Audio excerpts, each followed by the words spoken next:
কথা ধারাবাহিকের আজকের পর্বে আপনারা দেখতে চলেছেন যে প্রিয়া বুলির হাতে একটা পারফিউমের বোতল থেকে বলে, এ কি তুমি এটা নিয়ে কি করছো? বুলি তখন বলে, আসলে আমি ভালো সাহেবের চুল কেটে দিয়েছিলাম, তো এর জন্য উনি আমার উপর অনেক রেগে আছেন, তাই আমি এটা দিতে এসেছিলাম। আর এসে দেখি ওনার সেন্টের বোতলে বন্নি ফুল রয়েছে, আর তাই আমি ওটা ফেলে দিয়েছিলাম।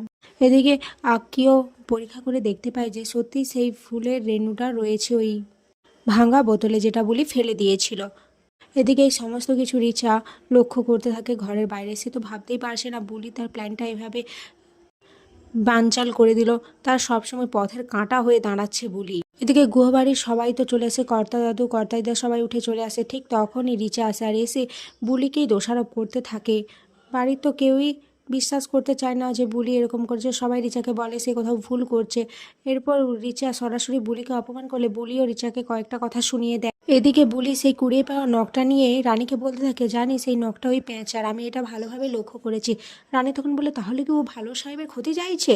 বুলি তখন বলে, আরে প্রমাণ ছাড়া আমরা কিছুই প্রমাণ করতে পারবো না, তাই এখন এসব বলে লাভ নেই, আস্তে কথা বল। এদিকে প্রান্তিককে রিচা ফোন করে জানতে চায় যে কথার দুর্বলতা কি। প্রান্তিক তখন বলে, কথা গ্রামের মেয়ে হলেও ও সাঁতার জানতো না। রিচা বলে, এই তো পেয়েছি উপায়, এবার তুমি কিভাবে বাঁচবে বুলি। পরের দিন সকালবেলা রানী বুলি বুলি বলে চিৎকার করে ডাকতে থাকে। সবাই তো চলে আসে আর বলে, কি ব্যাপার, কি হয়েছে?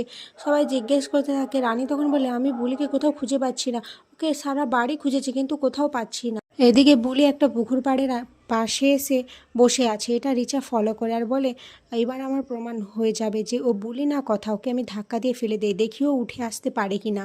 এক ঢিলে দুই পাখি মারা হয়ে যাবে। যদিও কথা হয় তাহলেও তো ওখানেই মরবে, আর যদিও বুলি হয় তাহলে উঠে এলেও আমি ওকে মেরে ফেলবো।